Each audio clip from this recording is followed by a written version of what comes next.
welcome to Unpacking Brain Drama. It is Pratiti Pathak. I am a resilience life coach. If you guys are new to me, I work primarily with high achievers, and I am here as your guide on this self-discovery, self-empowerment journey. And I'm super excited to be here with you guys on the YouTube. So today I want to talk about something that I think we don't talk about enough. And it's kind of that little pause section where something ends before something new begins, right? Um, if you guys have ever been in transition, this is what I help most people with. It is life transitions, right? It's where we're moving on to maybe a new phase, right? So for those of you, if if you have ever felt like you are standing in a space that feels kind of undefined or a little uncomfortable, quietly unsettling, a space where something has ended but nothing new has quite fully begun yet. If that is you, let me just say this right now, nothing's gone wrong. Right? I think that sometimes we get caught up in this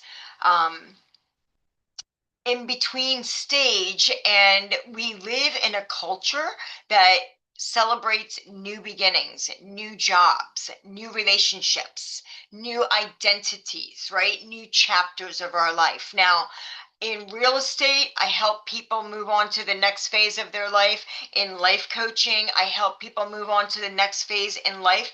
But we don't really talk enough about that space in between the chapters, right? That pause, that empty page, the moment where the old thing no longer fits, but the new thing hasn't really taken shape yet, right? And because we don't talk about it, people seem to assume that you should be clear by now about what you're doing. You should feel more confident. You should know what's next, right? But that should is often just discomfort kind of dressed up as expectation, right? We put a lot of expectation on each other. We put a lot of expectation on ourselves. And I think that that's where we kind of get ourselves into a little bit of trouble. I'm going to just check you guys out and see if I can see myself, see you guys. But if you are on here with me, I would love for you to comment so that I can see how this all works.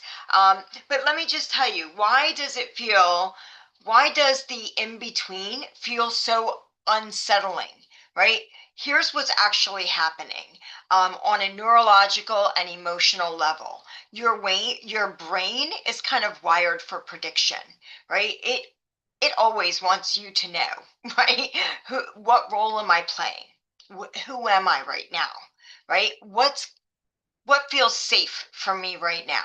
Or what keeps me safe? When something ends, like a relationship or a role or a season or an identity, your brain kind of freaks out a little bit and starts to panic, right? It loses its reference point.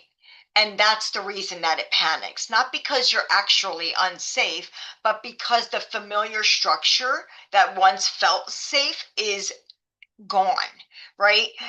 I think you guys could relate a lot um, when you think about a relationship ending or even a job transition, right? I network a lot out there, and I always think it's amazing when there is somebody who's attending a networking group and they're looking for work, right? They're like, hey, while everybody's going around the room saying what they do, this person stands up and says, hey, I'm in transition right now. Here's what I was doing, but I'm open to trying something new. I think that's awesome because that is how your brain knows that I'm in transition right now. So the brain just does what it knows how to do. So it rushes, it labels, it grasps for certainty, right? The urge for us to replace too quickly is very common, right? And I think that it's an easy place for us to equally get stuck, right? We try to replace the end immediately. Do you ever know somebody who ends a relationship and right away they've got to get into another relationship? It's because they don't know what to do with that in between, right? It's where it gets super uncomfortable, right? You're like, are you dating somebody? It's like we're not complete if we don't have the next thing ready to go, the next relationship, the next plan, the next label, right? If we were uh, whatever role you, if you were like a CEO of a company, or if you were whatever position you had in one company, if that job ends, then you're like, well, I don't really have a label right now, right? Unless you're like a doctor or an attorney, whatever, then you have that label to hold on to. But when you don't, you're like, I don't know really what I am right now, right? You need some direction, and that's freaking you out. So we always hurry up and try to get to that next direction, try to get to that next label, not because it's aligned with us, but simply because the emptiness feels super uncomfortable, right? But here's something important that I really want you to hear. Some endings are not really asking to be replaced, right? I think that's a really big one to get clear on, especially when it comes to relationships, right? I think a lot of times we rush too quickly to get into another relationship because somehow that relationship defines us, right? And it feels uncomfortable, and sometimes it can feel unbearable, right? But here's something really important. I want us to remember that not everything needs to be replaced. Sometimes you want to stay in the pause, right? If you're out of a relationship, maybe date yourself for a while, right? Until you're ready. That they are asking to be integrated. That's what's really happening, right? Completion versus failure. There's a very key distinction, right? We are taught that if something ends without a clear upgrade, it must mean that we have failed at something, or that we've made a wrong choice, or we've wasted time. That's a really big one. And I keep going back to the relationship part of it because I think that's where that type of thought process comes up the most. But it's not true, right? Completion isn't failure. This is a reason why we a lot of times don't even walk away from something that does need to be complete, right? Sometimes we need to walk away from that job because it's not serving us at a very high level. Maybe we need to walk away from the relationship that's not serving us, right? Completion doesn't mean failure. Sometimes completion just is wisdom, right? Some seasons come to an end because they have done their job. They've taught us what we needed to learn, right? Maybe taught you what it was meant to teach you, right? And that is something really important. And if you rush the integration phase, you'll miss the lesson, right? You often will repeat that pattern. This is why I keep coming back to the relationship part, because that pattern happens a lot when it comes to relationships. Sometimes with our work as well, sometimes the same type of clients, right? But I want you to think about, you know, I've seen so many times in my own life and with my own clients and in their lives, right? People leave something knowing it's no longer in alignment with them. Now, I actually did this with a group that I started. It was a business women's networking group, and I'm the one who started the group. I wasn't the founder of the organization, but I started the chapter in my area. And once I realized it was no longer in alignment with me, I let it be over, right? I released it, and I needed to. And it was not an easy decision, but immediately, as soon as I let it go, it was just such a huge relief, right? People leave something when they know that it's no longer aligned. And then immediately they question themselves because it doesn't make them feel any better right away. And then they question, like they start to ask themselves, like, I thought I'd be relieved by I thought that this would be a relief, right? For me, it was, but I've gotten very clear on what my core values are. And when you are clear on those, decisions become a lot easier. Otherwise, you do end up saying things like, I thought I'd feel relieved. I thought I'd feel free, right? I thought I would feel excited or untethered, right? Instead, we do feel untethered, right? It doesn't mean that the ending was wrong. It just means your nervous system hasn't recalibrated yet, right? We always have to get back into alignment with ourselves. Maybe it's just a little more time in nature alone, sitting with ourselves, right? The nervous system is a very big piece, right? Because it's the core of you. Your nervous system needs time to release that old pattern, maybe to grieve the familiarity of what you were doing. Growth just isn't cognitive, right? It's physiological, right? And when we don't allow that process, we mistake discomfort with danger. But here's just a slight truth, okay?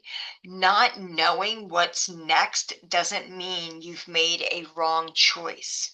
It just means it just might mean that you made a truthful one for you, right? One that's honored and in alignment over certainty, right? Because sometimes we want to feel like we're stable, and when we decide to leave something and we don't have something new to go to, might feel a little shaky, might feel a little unstable, right? But I want you to choose integrity over predictability, right? I want you to choose self trust over approval. Did you ever stay in a position, whether it is with a relationship or even a job, because of the approval or disapproval that it might mean for you, right? This was really huge. When I became a life coach, a lot of people didn't know what that was in my world, and they were like, "What are you doing? You're going to leave something solid to go be a life coach?" This was huge for some of the people in my coaching class, when it came to in my certification, when it came to doctors that were leaving their practice to go become a life coach, and their family for sure was like, what are you doing, right? All this time and money and education, and you're just going to walk away and go do what? A coach? Like, what is that, right? So sometimes we stay out of alignment with ourselves, and we get stuck in not ending something because that middle ground of not knowing what's next requires us to want to get approval from other people. And you don't need approval from other people, especially when it feels so good for you inside. You just have to choose your own self trust. Choose your own intuition, right? Your gut tells you something, and it's usually that it feels so much better when we listen to our gut, right? So here's something I want to invite you to do. Just a gentle reflection. Ask yourself, what is this ending asking of me right now, right? Not what should I do next? I think that's a very go-to kind of question, but I want you to not go to that question. I want you to ask yourself, if I choose to end this, what is that asking of me right now? What is that going to do for me? I don't want you to ask yourself, what should I do next? Or how do I fix this feeling? Or how do I fix this situation? Just, what is this season teaching me to release, right? What am I being asked to sit with? What is completing this look like? And let the answer come slowly or not at all. Sometimes we can just let something go, and not we always I think we tend to think that we always need closure around things. It's very interesting. I can use my own example.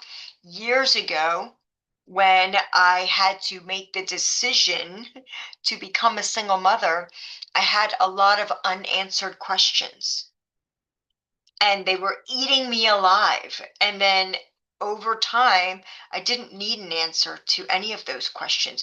It no longer mattered to me on why somebody chose to do what they chose to do, right? But those answers came to me over the course of a long period of time, but they were my own answers. And sometimes I was looking for it somewhere else, right? Whether your answers come slowly or not at all, both are okay, right? Releasing the need to rush. Just, you don't need to make this ending mean something uh, crazy.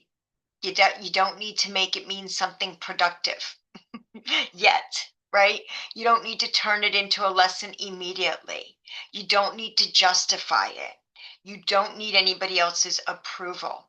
Some chapters just close quietly, right? And that quiet doesn't equal emptiness, right? It equals space. I love to look at it that way because so much of my life it felt empty. And now it really feels more like space. And when it gives me room to breathe, room to think, room to reflect, it feels so much better. I promise you. But try it slowly. Ask yourself some of those questions, right?